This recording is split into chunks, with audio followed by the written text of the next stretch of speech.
Hello and welcome to another episode of What Travis Says, the only show on YouTube that has the courage to say the truth. Rose Tyler really wasn't that great of a companion. My name is Travis and let's talk about a theory going around the Doctor Who fandom. Is the Landlord going to be a Time Lord? The Landlord is a character played by David Suchet who is seen for a very small moment in the Season 10 trailer when he says, "It's time." The episode the Landlord appears in is written by series newcomer Mike Bartlett, and it has a lot of Whovians talking. As of right now, we know that the character's name is the Landlord, which sounds suspiciously like the Doctor because of the in front of the title.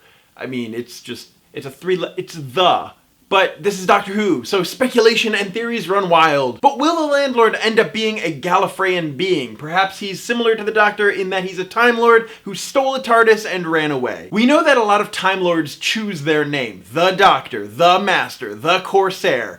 The Landlord fits right in there with that title. The Doctor and the Master chose their names based on their own personal objectives, but the Landlord? The Doctor wants to help people and the Landlord just wants to collect your monthly rent check? And what exactly is he the Landlord of? I'm assuming it's not just an apartment complex, at least I hope it's not. Maybe I'm just reading really far into this because we don't actually know anything about the character, but there's more evidence to support the fact that he may be a Time Lord. His lines in the trailer have to do with time. Time. Landlord.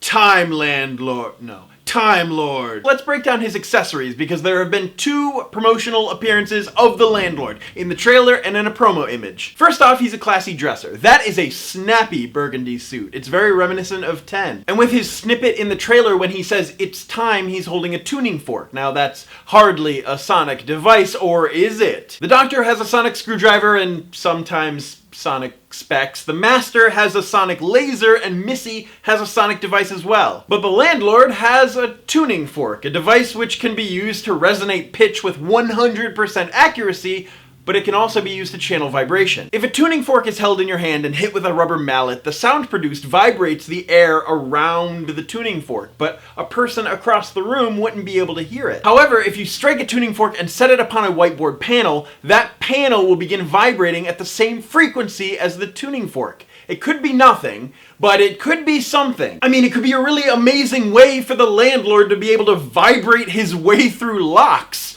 Or it could be nothing but a tuning fork.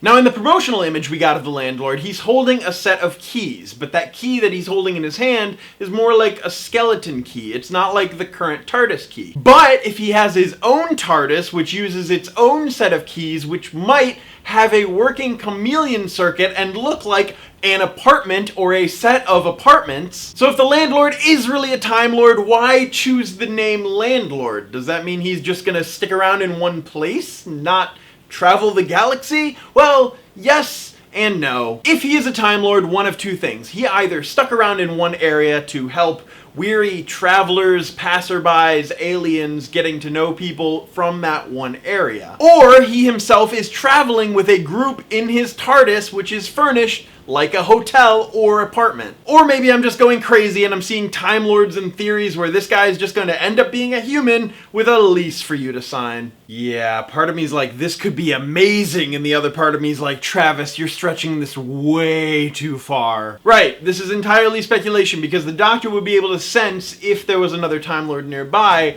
unless he does, and he keeps it to himself until the end of the episode. Oh my gosh, I really need to see this episode now. This is now the episode that I am most excited to see, and I really hope it doesn't let me down. In the comments down below, let me know what you think about the Landlord Time Lord theory. Do you think he's going to end up being a Time Lord? Do you think he's going to end up being a human? Do you think he's going to end up being some crazy thing like the Valeyard or something like that? Just a mind-blowing reveal. This is Stephen Moffat's last season, so expect a lot of classic Who references and tie-ins and plot holes fixed and loose ends tied up, maybe. I don't know. I have such high hopes for season 10. As always, my name is Travis. Thank you for listening to what I have to say, and you will see me tomorrow.